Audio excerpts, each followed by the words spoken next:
ইউনূস অজয় বৈঠক, নির্বাচন, গণতন্ত্র ও এশিয়ায় তরুণদের রাজনৈতিক সম্পৃক্ততা আলোচনায়। আসন্ন জাতীয় নির্বাচনে সরকার গঠনে সবচেয়ে বেশি সম্ভাবনা বিএনপির, সবচেয়ে কম সম্ভাবনা এনসিপির, তালিকায় আছে আওয়ামী লীগও।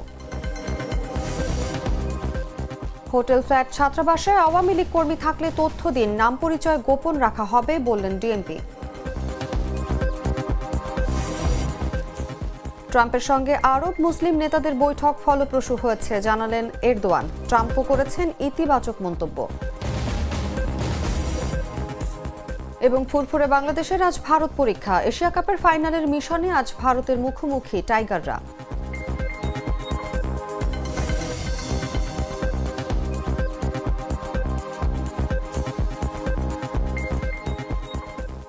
এতক্ষণ শুনছিলেন সংবাদ শিরোনাম। দর্শক আমন্ত্রণ সন্ধ্যা ৭টার সংবাদে, সঙ্গে আছি আমি অনুভা বিশ্বাস। পাকা টমেটো আর সিক্রেট রেসিপির কম্বিনেশনে তৈরি ব্রাউন সস, সসের বস। চলে যাচ্ছি বিস্তারিত খবরে।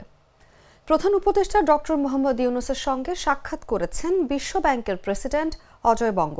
এ সময় তাদের মধ্যে বাংলাদেশে আগামী ফেব্রুয়ারির জাতীয় নির্বাচন, দেশের গণতান্ত্রিক উত্তরণ এবং এশিয়া জুড়ে তরুণদের ক্রমবর্ধমান রাজনৈতিক সম্পৃক্ততা সহ একাধিক গুরুত্বপূর্ণ ইস্যু নিয়ে আলোচনা হয়। জাতিসংঘ সাধারণ পরিষদের অধিবেশনের ফাঁকে স্থানীয় সময় মঙ্গলবার নিউ ইয়র্কে জাতিসংঘ সদর দপ্তরের প্রধান উপদেষ্টার সঙ্গে সাক্ষাৎ করেন বিশ্ব ব্যাংক প্রেসিডেন্ট। বৈঠকে আগামী ফেব্রুয়ারির জাতীয় নির্বাচন, দেশের গণতান্ত্রিক উত্তরণ, রাজস্ব ও ব্যাংক খাতের সংস্কার, চট্টগ্রাম বন্দর পুনরুজ্জীবন, আঞ্চলিক অর্থনৈতিক সংহতি এবং এশিয়া জুড়ে তরুণদের ক্রমবর্ধমান রাজনৈতিক সম্পৃক্ততা সহ একাধিক গুরুত্বপূর্ণ ইস্যু নিয়ে আলোচনা হয়। এ সময় উভয়ে কয়েক বিলিয়ন ডলার চুরি হওয়া সম্পদ পুনরুদ্ধার নিয়েও মতবিনিময় করেন।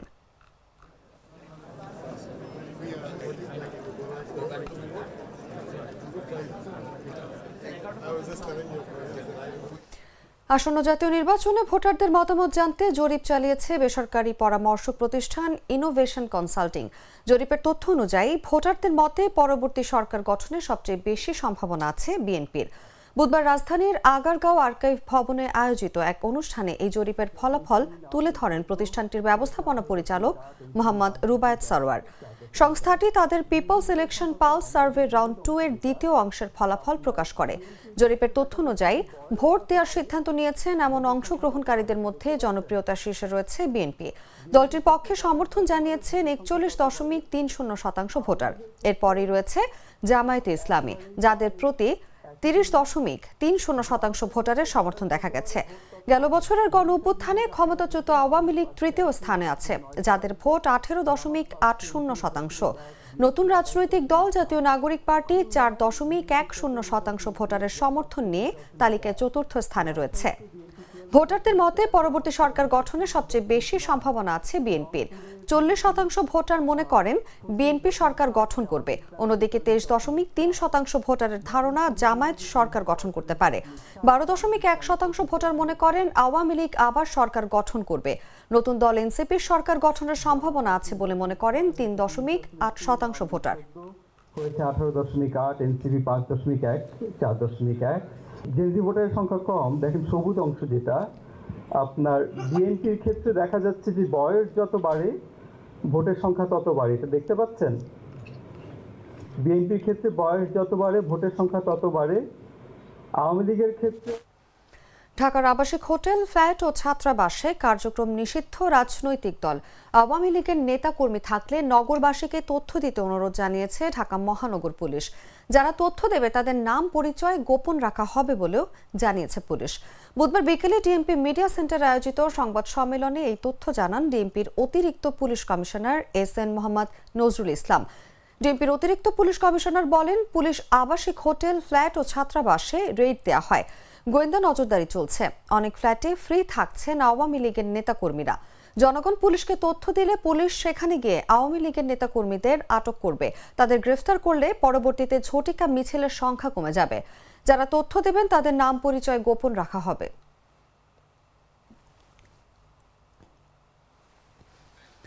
ভারতের কলকাতার বাংলা দৈনিক এই সময় দলটির মহাসচিব মির্জা ফখরুল ইসলাম আলমগীরের নামে প্রকাশিত সাক্ষাৎকারটি সম্পূর্ণ ভুয়া ও মন গড়া বলে অভিযোগ করেছে বিএনপি। মঙ্গলবার পত্রিকাটি নির্বাচনে আওয়ামী লীগ ও জাতীয় পার্টিকে চান ফখরুল শিরোনামে একটি প্রতিবেদন প্রকাশ করে। এতে বলা হয়, বিএনপি মহাসচিব ওই পত্রিকাকে সাক্ষাৎকার দিয়েছেন। বুধবার বিএনপি এক বিবৃতিতে জানায়, এই তথাকথিত সাক্ষাৎকার ডাহা, মিথ্যা, বানোয়াট ও ভিত্তিহীন। বিএনপির সহ দপ্তর সম্পাদক সাইফুল ইসলাম টিপুর গণমাধ্যমে পাঠানো বিবৃতিতে বলা হয়, সম্প্রতি বিএনপি মহাসচিব কোনো বিদেশি গণমাধ্যমকে সাক্ষাৎকার দেননি। উদ্দেশ্য প্রণোদিতভাবে দল ও মহাসচিবের ভাবমূর্তি ক্ষুণ্ণ করার জন্য কল্পনাপ্রসূত সাক্ষাৎকারটি প্রচার করা হয়েছে। বানোয়াটি বক্তব্যের উদ্দেশ্য হচ্ছে বাংলাদেশের জনগণের মনে সন্দেহ ও সংশয় সৃষ্টি করা। বিএনপি স্পষ্ট করে জানায়, উল্লেখিত বিদেশি বাংলা গণমাধ্যমে প্রকাশিত অসত্য বক্তব্য সম্পর্কে দেশের জনগণ ও দলের নেতাকর্মীদের বিভ্রান্ত হওয়ার কোনো সুযোগ নেই।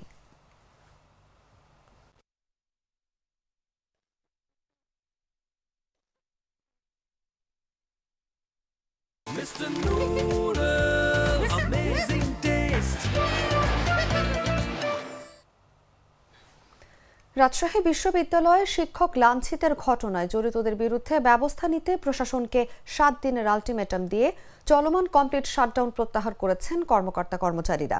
বুধবার বেলা 1টায় অফিসার সমিতির সভাপতি মোহাম্মদ মুক্তার হোসেন ও কোষাধ্যক্ষ মোহাম্মদ মাসুদ রানা সই করা এক বিজ্ঞপ্তিতে এই তথ্য জানানো হয়। জানাতে চাই, রাজশাহী বিশ্ববিদ্যালয়ে গত 20 তারিখে যে অনাকাঙ্ক্ষিত ঘটনা ঘটেছে, সেটা আপনাদের সকলের চোখের সামনেই ঘটনাটি ঘটেছে এবং আমি মনে করি বাংলাদেশ নয়, শুধু বিশ্বের কোনো ইতিহাসে এই ধরনের জঘন্যতম অপরাধ সংঘটিত হয়নি। ছাত্র দ্বারা তার শিক্ষক এবং সর্বোচ্চ পর্যায়ের একজন কর্মকর্তা বিশ্ববিদ্যালয়, উপাচার্য, প্রশাসন, ওনাকে সহ সম্মানিত 3 শিক্ষককে আহত করা হয়েছে।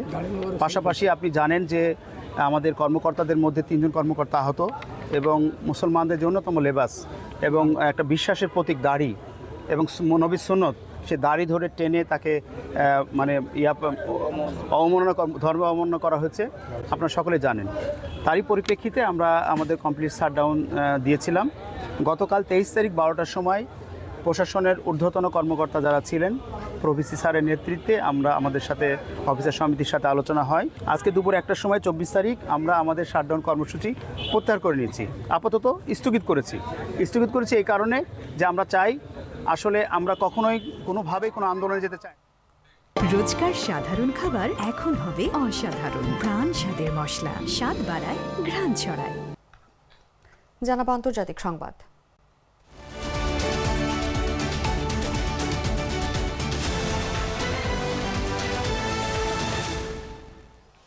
তুরস্কের প্রেসিডেন্ট রিসেপ তাইয়েপ এরদোয়ান বলেছেন, গাজায় ইসরায়েলের যুদ্ধ শেষ করতে যুক্তরাষ্ট্রের প্রেসিডেন্ট ডোনাল্ড ট্রাম্পের নেতৃত্বে আরব ও মুসলিম দেশগুলোর নেতাদের সঙ্গে অনুষ্ঠিত বৈঠক ফলপ্রসূ হয়েছে। বৈঠকের ফলাফলে তিনি সন্তুষ্টি প্রকাশ করেন। নিউ ইয়র্কে জাতিসংঘ সাধারণ পরিষদের 80তম অধিবেশনের ফাঁকে মঙ্গলবার এই বৈঠক হয়। ট্রাম্পও বৈঠক নিয়ে ইতিবাচক মন্তব্য করেন। তিনি বলেন, ইসরায়েল ছাড়া সব শক্তিধর দেশের নেতাদের নিয়ে এই বৈঠক সফল হয়েছে। এই সেই দল যারা সমস্যার সমাধান করতে পারে। তবে গাজা সিটিতে ইসরায়েলি হামলা অব্যাহত রয়েছে। প্রতিদিন ডজন ফিলিস্তিনি নিহত হচ্ছেন আর হাজার হাজার মানুষকে জোরপূর্বক অনিশ্চিত ভবিষ্যতের দিকে ঠেলে দেওয়া হচ্ছে। এই বৈঠকে অংশ নেন মিশর, ইন্দোনেশিয়া, জর্ডান, পাকিস্তান, কাতার, সৌদি আরব, তুরস্ক ও সংযুক্ত আরব আমিরাতের নেতারা।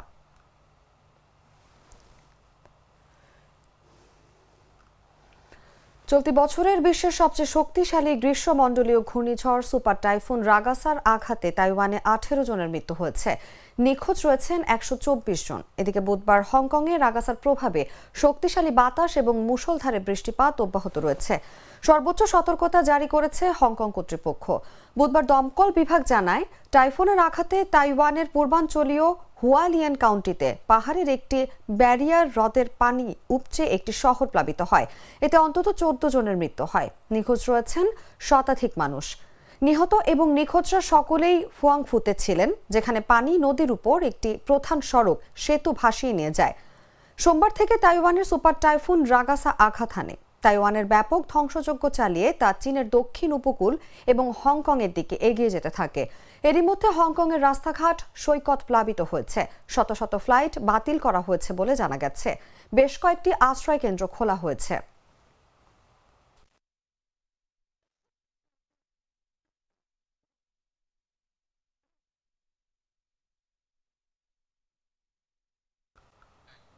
সংবাদ শেষ করব খেলার খবর জানিয়ে।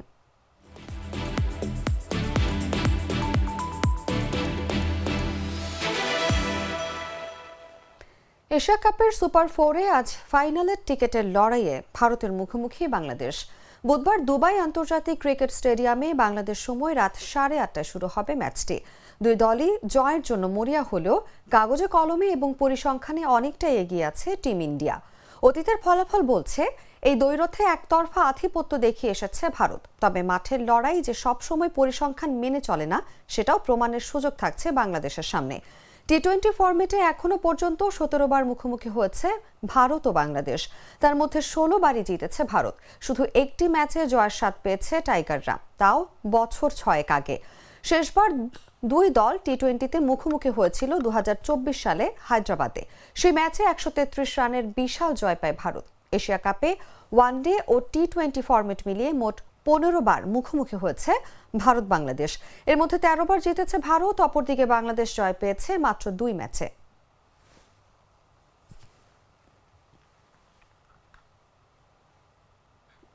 সংবাদ শেষ করার আগে শিরোনামগুলো জানিয়ে দিচ্ছি আরো একবার।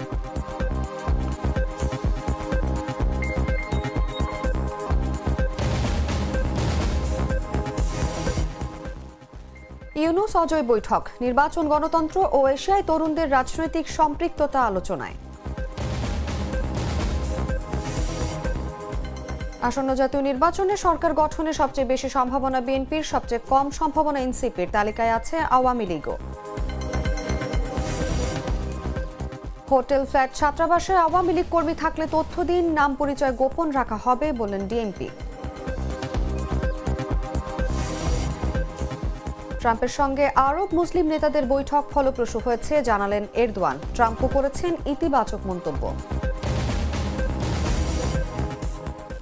এবং ফুরফুরে বাংলাদেশের আজ ভারত পরীক্ষা। এশিয়া কাপের ফাইনালের মিশনে আজ ভারতের মুখোমুখি টাইগাররা।